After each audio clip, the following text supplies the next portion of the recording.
be my vision, O ruler of all. Heart of my own heart, whatever befall, still be my vision, O ruler of all.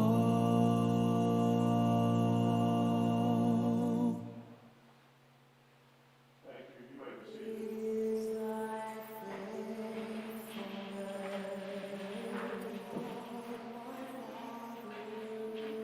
There is no shadow of turning with thee. We thank you, ladies and gentlemen, for coming out today to pay our last respects and share our memories of one who's very close to everyone here, I think. Dot King was a favorite of people everywhere she went. And your presence here today is an honor to her memory. Terry is going to lead us in singing. Will you join us, please? Great is thy faithfulness. Great is thy Good morning. Mike's gonna put the songs on the big board. If visually you don't like that, How Great Thou Art, this is number 76 in your book.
beside it is Dot's obituary. Let me read it with you, please. Dorothy Reynolds King, 97, of Petty Jean Mountain, died peacefully in Russellville, Arkansas on March 29, 2026. Dorothy, called Dot by many, was a deeply devoted woman of faith. Born on June 20, 1928 in Jerusalem, Arkansas, Dorothy was a beacon of light whose dedicated service and inspiring influence will forever be remembered by those who had the privilege to know her. Dorothy grew up in Morrilton, Arkansas for most of her school years. She attended Morrilton High School before studying business at Abilene Christian College in Texas, earning a master's degree in education at the University of Arkansas.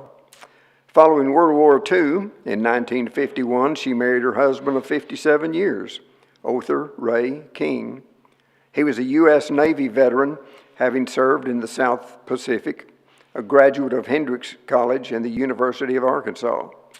They lived in Huntsville, Texas, where Ray spent most of his 21-year career in university education, and Dorothy's love for teaching found a home in the Huntsville, Texas school district, where she taught for 19 years. They retired at Petty Jean Mountain, Arkansas in 1985. Dorothy's hobbies included quilting, sewing, as you can see, and some of you are sitting on it. But she enjoyed those hobbies. Entertaining friends and family and genealogy were all extensions of her loving nature and her dedication to nurturing connections. Her life was a testament to the verse in Proverbs 31, verse 25 to 26. Strength and dignity are her clothing, and she laughs at the time to come. She opens her mouth with wisdom, and the teaching of kindness is on her tongue. She was a woman of faith, strength, inspiring others through her commitment to faith and family. She was preceded in death by her father, Elvia Reynolds, and her mother, Connie Reynolds, and her husband, Dr. Arthur Ray King. Her loving legacy continues through her daughter, Karen Shoptaw, her son, Robin King, and their respective spouses, Merrill Shoptaw and Carol King. Dot's love also lives on through her grandchildren, Kara Womack, Ashley Level and Joshua, Emily King and husband John Cruiser, and Peter King, wife San Francisca, their spouses and their great-grandchildren, Kennedy Wilson and Lexi Level. I know that most of you know most of that, or you lived through it, and your presence here today is a monument to the influence that she had on so many people. Join us in singing, please.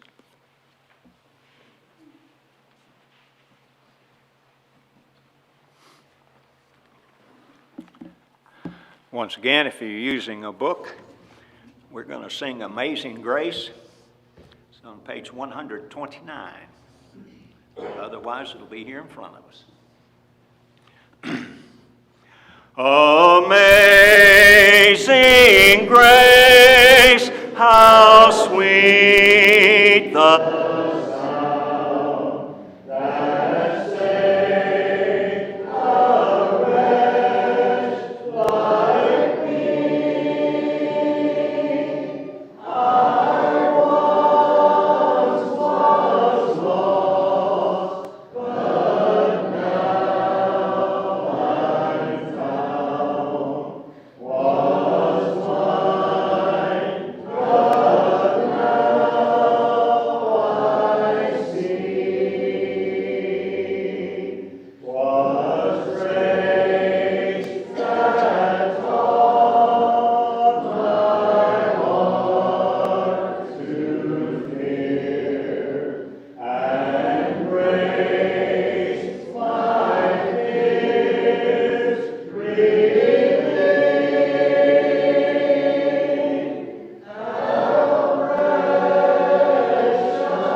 First, I want to say thank you to everyone, especially those who came a long way, those who came from a distant past or a recent past with my mom.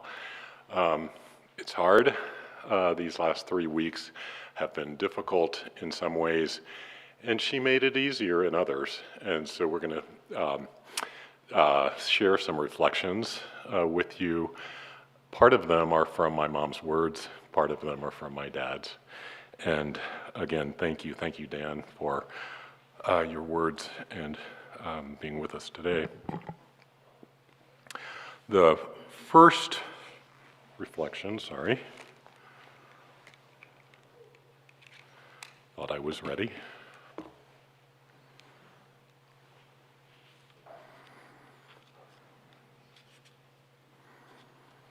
The first reflection is one that she actually wrote to us all. On the back of the book called From Jerusalem. And so I'll start with this one and then explain it a little bit. From her words, she says to us, "Thank you, Father, for my faith and health, better far than any wealth, for beans and squash and needles and threads, for fabrics and batting and 3 clean beds, birds to watch and plants to water, for Robin my son and Karen my daughter. 4 grands and their mates, Kenna and Lexi, are the greats. Please guide my steps from day to day and lead me in the heavenly way." So she wrote those notes for us August 2020. It wasn't all that long ago, and I cherish what she's written. The bio that she wrote is also important, and that's from the beginning of this book. I helped her publish the book, and it didn't dawn on me until the last 3 weeks that she had written these words for us. So here she calls herself the author. Dorothy Reynolds King was born in Jerusalem, Conway County, Arkansas. Her family moved to Marlton in 1936, where she began 4th grade. Her graduation was from Marlton High School in 1945 in a class of 50. Only 10 were male and 40 were females. I'll explain that. Carol and others who were from Marlton might have heard this, but the war caused all the men to go to war. And so there were only 10 males to 40 females. The senior play was 9 girls, and the author, my mother, had the leading role. So she's writing that for theater people, Kenna and Lexi and Emily and the others, the daughters and granddaughters. She worked in a local insurance agency. This is her professional writing reflection. In January 1948, she enrolled in Abilene, Texas Christian College and graduated in August 1950. She completed a master's degree in education at the University of Arkansas, Fayetteville, and taught the 3rd grade for 19 years in Huntsville, Texas. She wrote another book, and those are her words as well, Hummingbird Tales, the year before, in 2019, and these are on display in the back, but I'll share some of her words. For her children and grandchildren.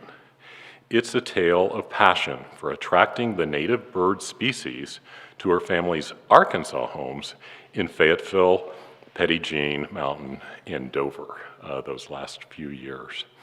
And so she loved hummingbirds. Anybody who was at any of her homes remember all the birds flocking up and her joy in giving them the sugar water, which there are a couple of recipes of what to feed them and what to give them to drink in the back of Hummingbird Tales.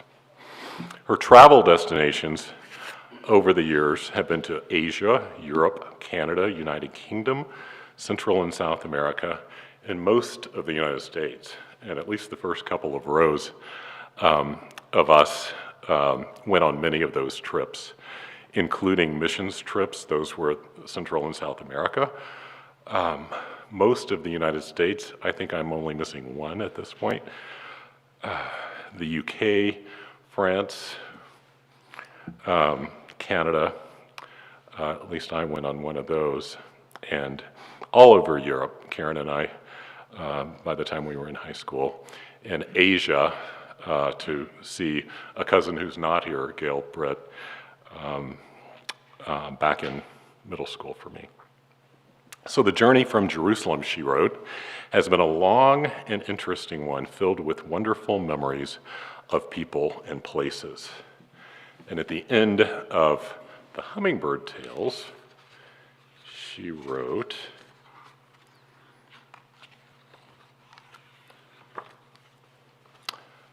let me talk about this for a second. I may reprint it, publish it, if anybody's interested. For children, Karen Kay and Robin Reynolds King.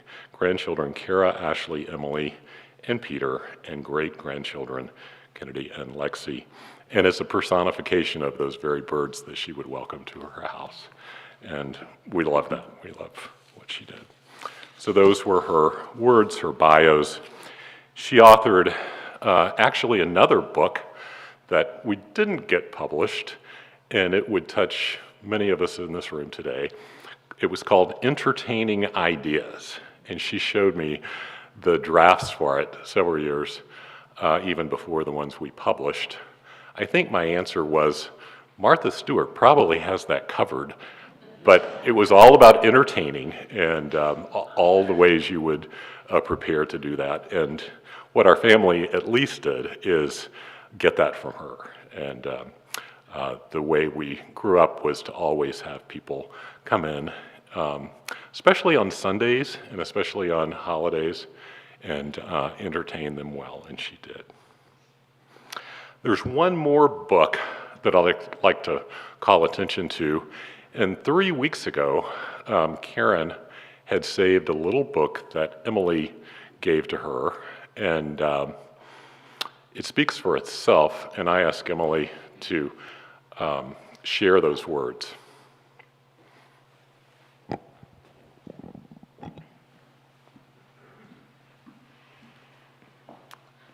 So I wrote this book for Gammy sometime when I was in college, several years ago, and we got to share it with her a couple weeks ago.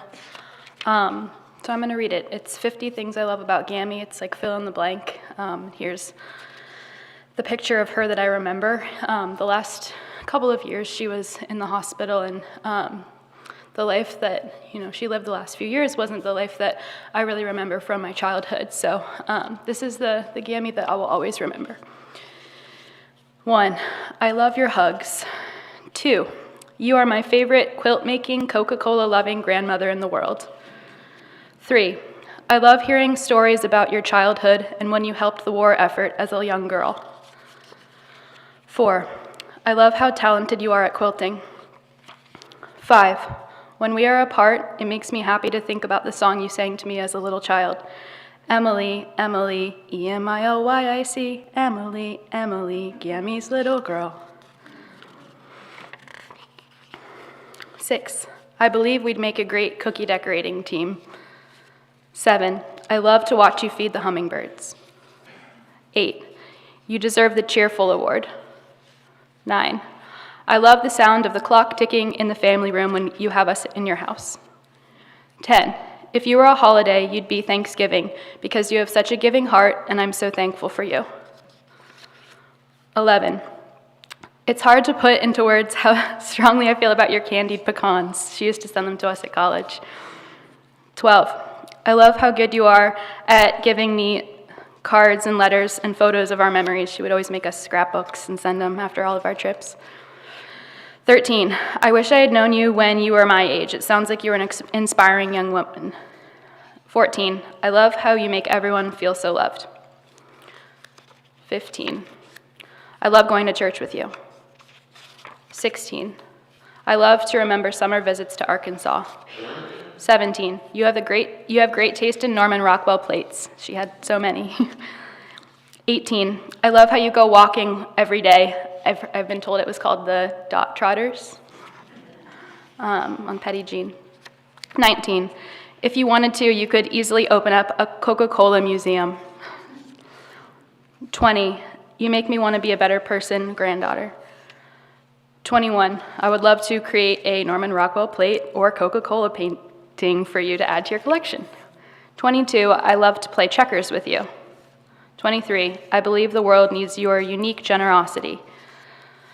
24, I'm so glad that you love my family. 25, we should totally travel around the world together. 26, I love how you want to spend time with us. 27, if you were a color, you'd be red to match the Coca-Cola room. Lots of Coca-Cola in this book. 28, I still can't believe you went to Argentina before me. 29, I love how you mail me care packages. 30, it's so incredibly funny when you tell us Granddaddy's jokes. 31, I love how you have such a strong faith. 32, you give the best memories and tell the best stories. 33, I love remembering the time we went to the pie shop in Arkansas. 34, I'd love to visit your house on Petit Jean Mountain. 35, everyone should be as adventurous as you. 36, I love it when you take the time to help me with my school assignments like the World War II paper on Granddaddy. 37, I never get tired of your Thanksgiving celebrations. 38, I love how you never get tired of my milestones and big events. 39, I love to pray for you. 40, I love the feel of your cozy, warm house. 41, I'd like to take you to Pepperdine. 42, I love it when you wear polka dots. 43, if you were a dessert, you'd be cheesecake from the Cheesecake Factory. That was our favorite spot. 44, I always want to hear what you're going to say about Petit Jean and Granddaddy's memories. 45, I love how you love your grandchildren.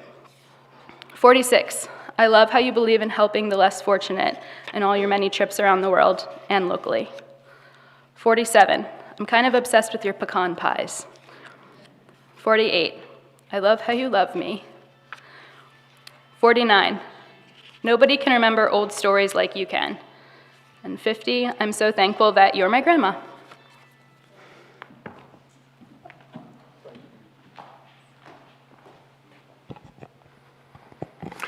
So it was only about 3 weeks ago that Emily and I were here for the last time, and we discovered later in the day the pink book.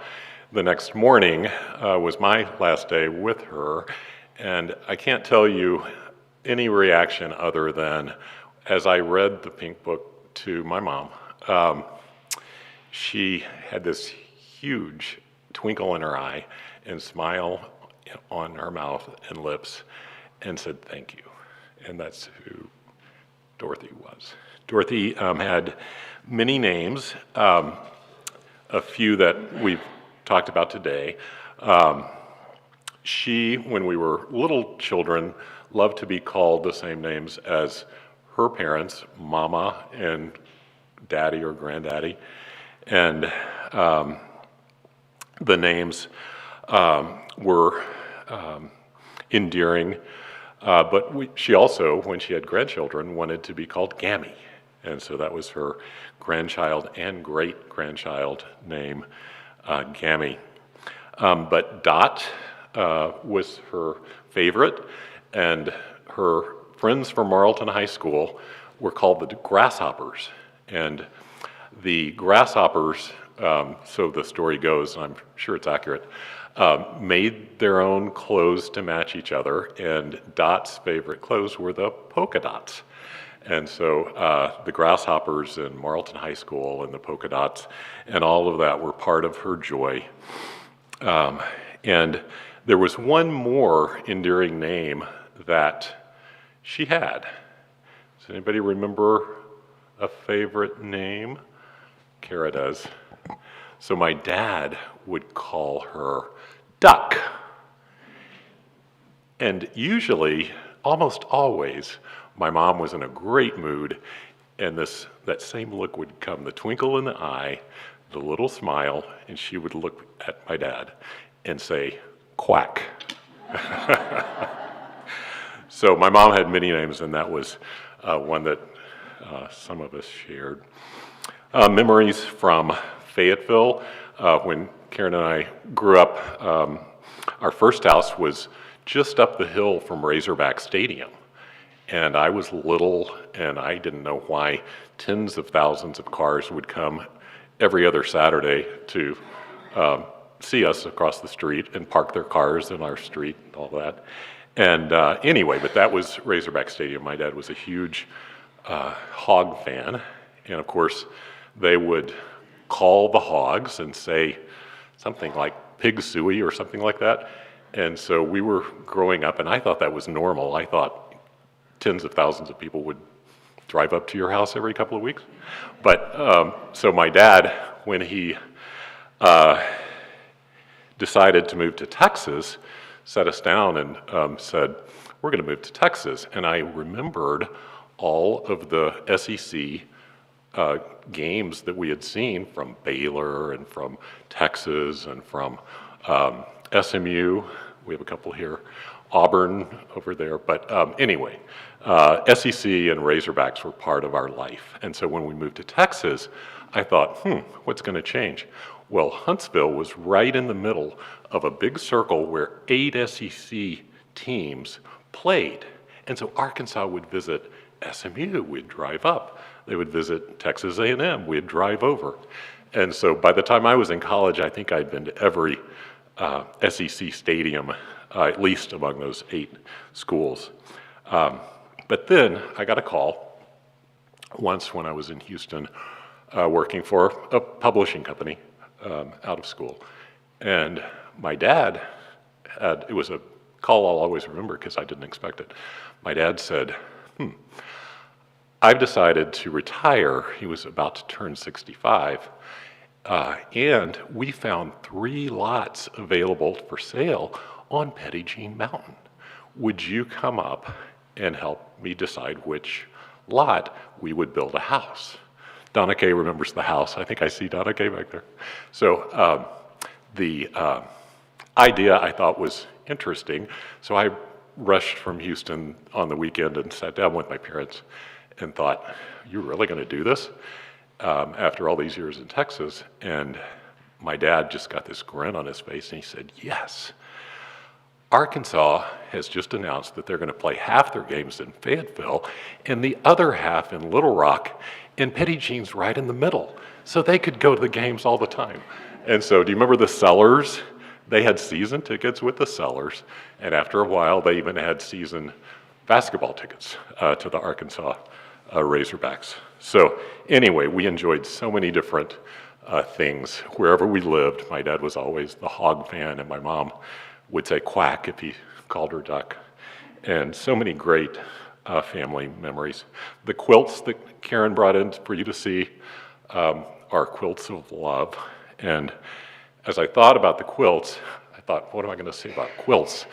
And I thought, oh, there's one thing.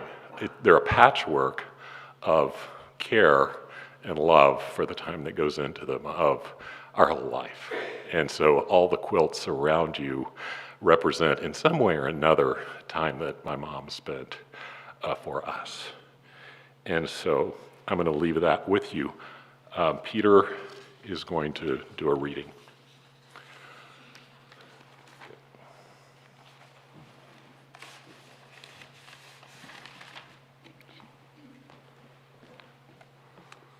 This is from Proverbs 31. Who can find a virtuous wife? For her worth is far above rubies. The heart of her husband safely trusts her, so he will have no lack of gain. She does him good and not evil, all of the days of her life. She seeks wool and flasks, and willingly works with her hands. She is like the merchant ships. She brings her food from afar. She also rises while it is yet night, and provides food for the household, and a portion for her maidservants. She considers a field and buys it. From her profits she plants a vineyard. She girds herself with strength, and strengthens her arms. She perceives that her merchandise is good, and her lamp does not go out by night. She stretches out her hands to the distaff, and holds her hand to the spindle. She extends her hand to the poor, and she reaches out to the needy. She is not afraid of snow for the household, for all her household is clothed with scarlet.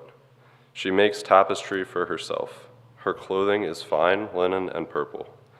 Her husband is known in the gates when he sits among the elders of the land. She makes linen garments and sells them, and supplies sashes for the merchants. Strength and honor are her clothing. She shall rejoice in time to come. She opens her mouth with wisdom, and on her tongue is the law of kindness. She watches over the ways of her household, and does not eat the bread of the idleness. Her children rise up and call her blessed, her husband also, and he praises her. Many daughters have done well, but you excel them all. Charm is deceitful, and beauty is passing, but a woman who fears the Lord, she shall be praised. Give her of the fruit of her hands, and let her own works praise her in the gates.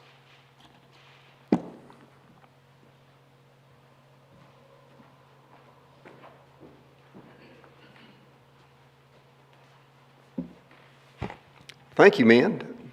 I just need to say amen and sit down. I really enjoyed those remembrances of Dot in so many wonderful ways. She was a busy woman. And Dot and I became friends late in life. I guess I should say old age. But I didn't get to know her for that long. But I know that we had Christ in His church in common. Excuse me. And that drew us together. Didn't take me long to realize that she wanted to be known as a Southern lady and as a Christian. And she certainly excelled in both of those and was a wonderful friend.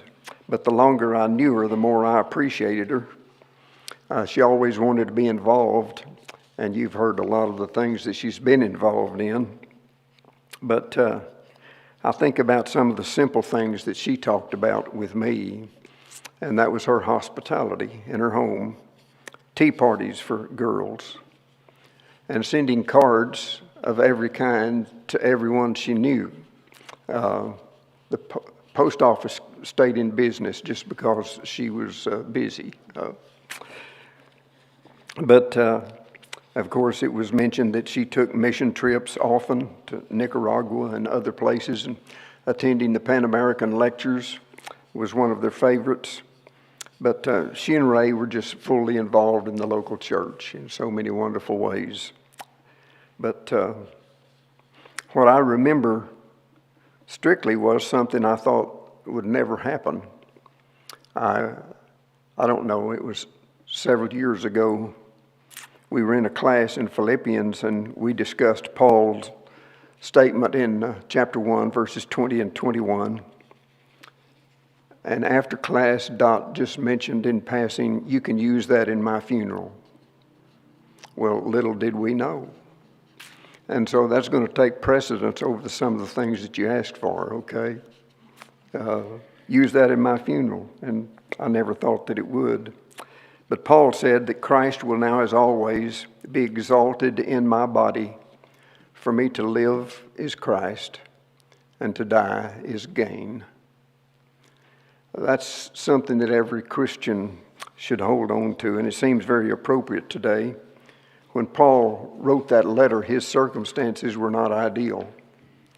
He was basically in prison, had a Roman guard with him all of the time as he was in Rome, didn't have much longer to live.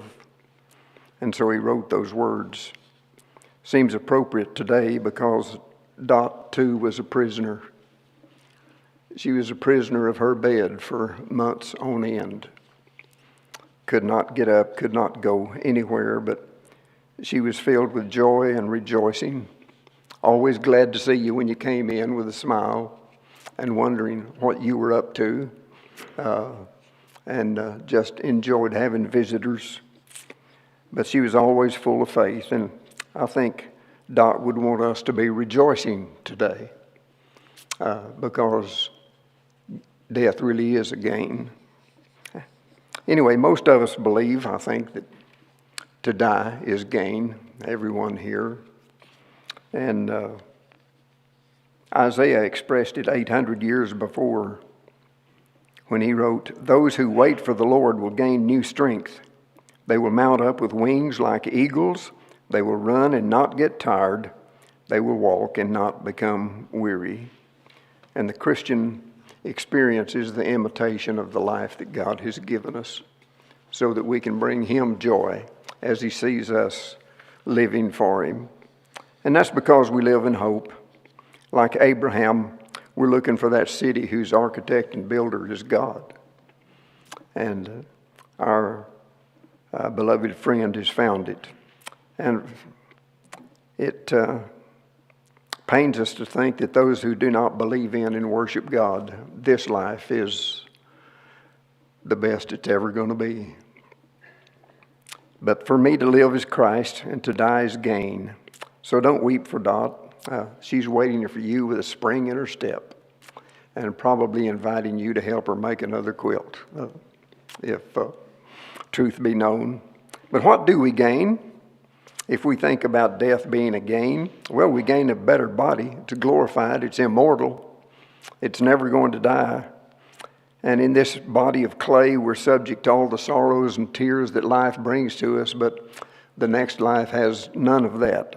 No sorrows, no age, no sickness, no dying. And she has attained to that. Secondly, we gain a better home. You know, however beautiful the home you live in this life here on earth, it's not going to be compared with what you have in that beautiful city of God. The promise of our Lord in John 14 is this: "In my Father's house are many mansions. If it were not so, I would have told you.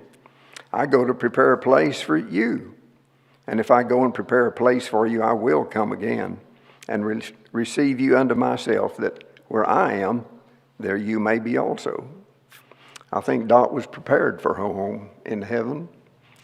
And we all live with that faith, with joy in our hearts. And so I think Dot's saying, don't weep for me. And maybe she added duck before that, do you think? We also gain in the third place a better inheritance. We know that our final reward is not here on earth. Our final reward is in heaven.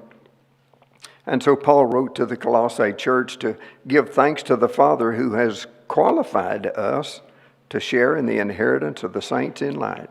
Colossians 1 verse 12. He qualified us with the death of Christ on the cross and with our coming to Him in faith and joy. Anyway, I can't wait to see all that inheritance involves. But in the last place, we gain a better fellowship. You know, we all live in a world of dissolving family circles, and it was wonderful to hear those remembrances that we were given a few moments ago. But in this life, we lose family members, close friends die. The cycle of life continues, but people come and go. But the circle is unbroken in heaven forever. There's no death, there's no dying, there's no tears, there's no pain. 2 Corinthians 5:17 tells us, if anyone is in Christ, the former things are passed away. New things have come. And her ashes are going to be laid to rest later this afternoon. But Dot lives on. Folks, you're invited to Cedar Creek Cemetery near Jerusalem, Arkansas for that closing thoughts. And after Terry leads us in the song, Victory in Jesus, we'll be dismissed. Thank you.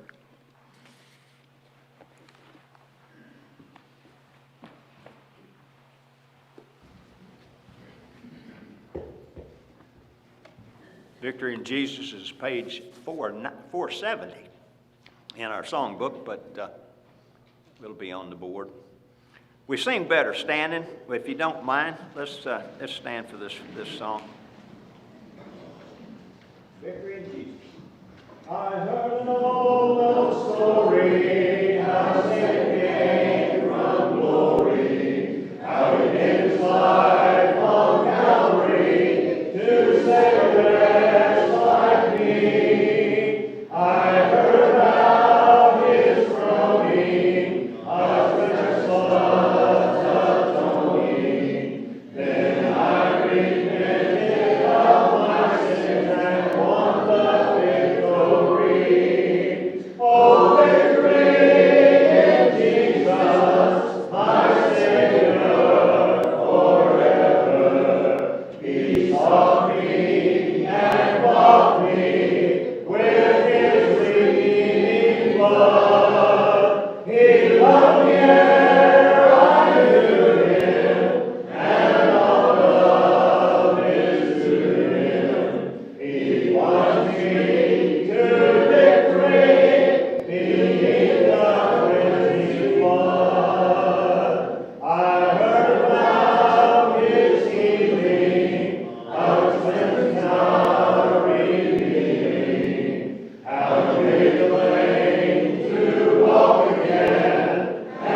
thank you for sharing that. And let me express to you on behalf of the family appreciation for your being here and giving them the ministry of your presence, all of your encouragement and your prayers. I know they appreciate that, so thank you for doing so. For those of you that are going to follow us to the cemetery, we'll be leaving momentarily. We will have an escort there to help us get safely at least to one of the interchanges. But if you do go with us, let me encourage you to remember to turn your lights on bright and then to turn your emergency flashers on so oncoming traffic will know to yield to us. That will also help the people know who the last car in line is, and that'll also be helpful. So let me thank you again for coming, and for Brother Dan Lightfoot and others who shared in this service for encouraging our hearts today in the memory of the life and legacy of this great saint of God. I would ask you to remain standing as Miss Anderson guides our family out to the vestibule. If you'd like to visit with them for a brief moment, they will be there for you.